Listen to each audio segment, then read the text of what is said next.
I was discussing the factors of Iowa Code Section 902.1 sub 2 sub B sub 2 sub A and the court's 20 factors that it needs to consider when sentencing Mr. Goodale. I was speaking about subsection C, the court's consideration of the threat of safety of the public, and that while defendant had no motive in this case, that frankly adds to the concerns for the threats of safety to the community. No motive means an enhanced risk of other stranger victims. Subsection D dictates that the court consider the degree of participation in the murder by the defendant. The actual act of the homicide involved the defendant distracting the victim, having her recognize him, take down his mask, and identify with him, disarm her, and make her less concerned about the facts and circumstances that were about to befall her, and then finally finishing her off once she was drug off the roadway. To say nothing about the disposing of items after the fact and the planning beforehand. Subsection D should be strongly considered by this court. Subsection E considers the nature of the offense, which was a brutal homicide. Subsection F is the defendant's remorse. Now, on the day of his arrest, it's been testified several times before that the defendant stated, quote, "I don't feel guilty, I don't feel remorseful." That is, at the time, it's conceded by the state that the defendant did make a very heartfelt, remorseful statement just now, and I believe he means it. I think that should be taken into consideration by the court as well. The defendant's acceptance of responsibility is dictated by subsection D, has been full and complete, which also needs to be considered by this court. Jeremy has taken full accountability for his role in this case. The severity of the offense, as dictated by subsection H, could not be more severe. First-degree premeditated homicide, which was heinous, brutal, and cruel. Subsection I dictates the court consider the capacity of the defendant to appreciate the criminality of his conduct. Defendant understood murder is wrong. The doctor spent more than 3 hours here testifying about the defendant's state of mind and other factors to take into consideration with regard to his upbringing and his state of life. But I believe that Dr. Cunningham also testified that a 7-year-old knows that murder is wrong. The defendant certainly appreciated the criminality of his acts. Subsection J requires the court to consider whether the ability to conform with the defendant's conduct with the requirements of law was substantially impaired. I don't believe that there's any record to indicate that that was not the case, despite the fact that the defendant was admittedly impaired by marijuana at the time of the act. The level of maturity of the defendant, dictated in Section K, the defendant was rational and reasonable for a 16-year-old boy. His grades indicate that while he may have not been the first in his class, he was a very smart young man and capable of mature thinking and rational thought. The intellectual and mental capacity of the defendant was normal. The nature and extent of any prior juvenile delinquency, the state concedes there was none. The defendant, up until this point, was a relatively law-abiding citizen. Obviously, there were juvenile indiscretions, use of controlled substances, but no record of juvenile delinquency, let's say. Subsection O requires the court to consider the level of compulsion and duress that gave rise to this. Any compulsion or duress would have been social only. He explained why he took part in these crimes after weeks of consideration, why he didn't stop it 2 weeks ahead of time or the day they stalked Mrs. Graver or the minutes leading up to it. And Jeremy indicated the chronological age of the defendant is 16 years old. Subsection R, the family and home environment that surrounded the defendant. As discussed with Dr. Cunningham. The defendant was cared for. His family loved him. He had a roof over his head. All right, we need to slip in a break before the top of the hour here. My time is up. Chandler, you're going to continue on. That's right, so stay with us for the next hour. We'll continue bringing the sentencing hearing as well as other legal news. Stay with us. For a free quote.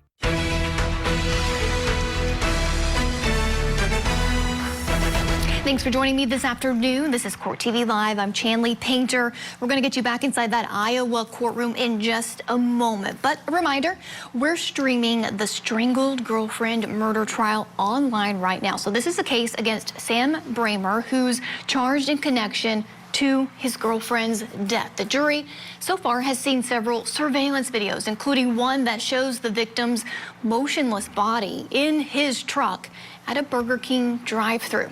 Also today, the accused serial killer in the Gilgo Beach murders faced a judge today as his estranged wife showed up in court also. Plus, it's another big day tomorrow as we look ahead to the Tim Ferrider sentencing. He's the Florida dad convicted of child abuse for locking his adopted son in a box-like structure. So tomorrow's hearing's at 1:30 Eastern. Court TV, of course, will be there and bring that all to you live. But let's turn back now to Iowa for day 2 in the sentencing hearing of the bad grade teacher murder. He kind of gave me like a nod saying, like, here she comes.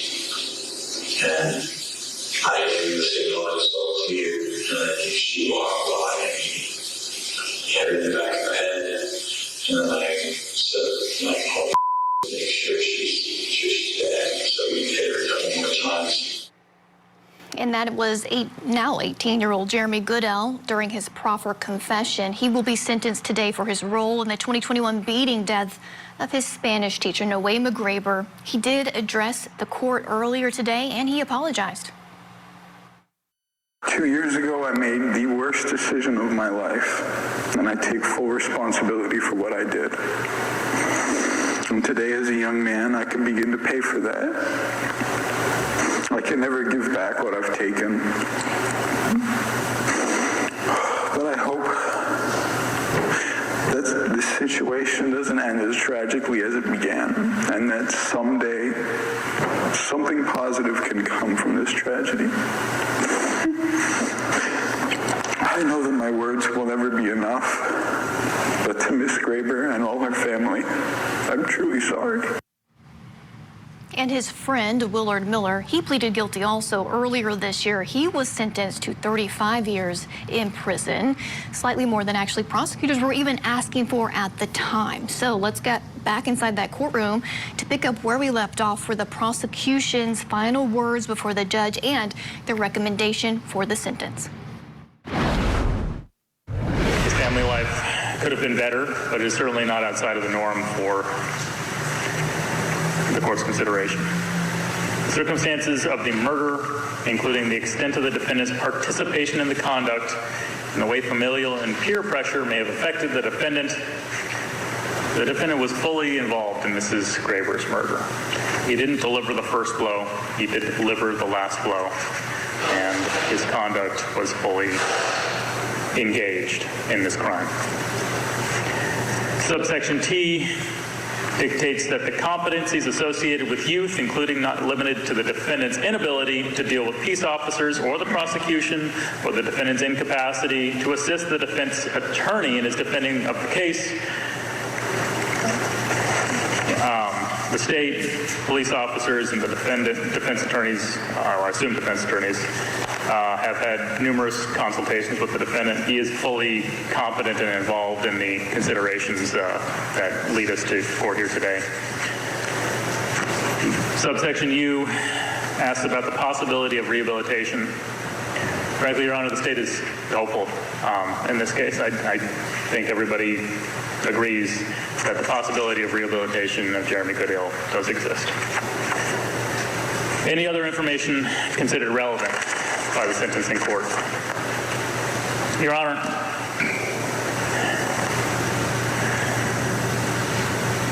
Jeremy was approached by Chaden Millere 2 weeks prior to Mrs. Graber's killing. He agreed to help Chaden kill his teacher. It's not clear the level of planning and coordination that took place in the ensuing 2 weeks. But the day before her death, on November 1st, he agreed to meet up with Chaden. He did stalk Mrs. Graber along with Chaden to the scene of the crime, casing it. And in fact, I think he testified that at the top of the hill, they did bump into Mrs. Graber and did say hello. He didn't call off the act at that point. And he didn't call off the act when he was sitting with Zoe Zentel at the park in the 45 minutes leading up to Chaden arriving. It's unclear what the defendant's mental state was. However, there were so many opportunities for him to change his mind and stop this, and he did not. To include when Mrs. Graber is walking towards him and he lowers his mask and he waves. He could have told her to duck. Chaden was walking up behind her with a baseball bat wearing yellow gloves. But we're not there. We're here. Following the brutal conduct of the defendant and co-defendant in the killing of Mrs. Graber, Mr. Goodale made some serious considerations. He agreed to offer evidence against the co-defendant in this case. He agreed to testify against him, and he took full accountability, and he pled guilty to the first-degree premeditated murder of Nohema Graber, and that is worthy of some consideration. In considering all of those factors and the defendant's age and the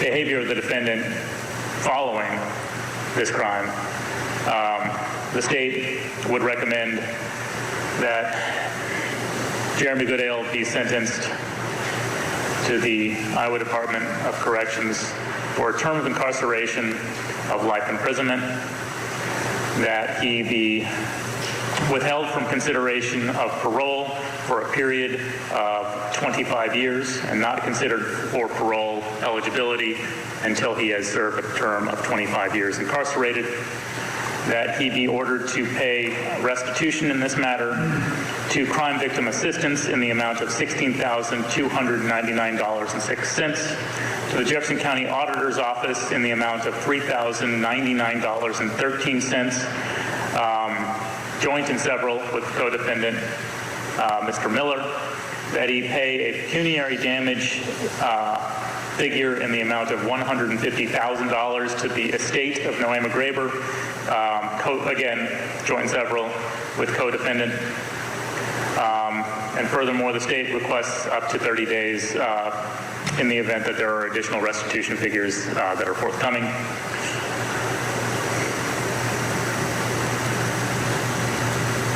The state does not fall on these recommendations lightly, and I believe that Mr. Goodale is a candidate for rehabilitation, but it's going to take a substantial period of time, and that there are other considerations that the court needs to take into consideration when considering this case. Thank you, Your Honor.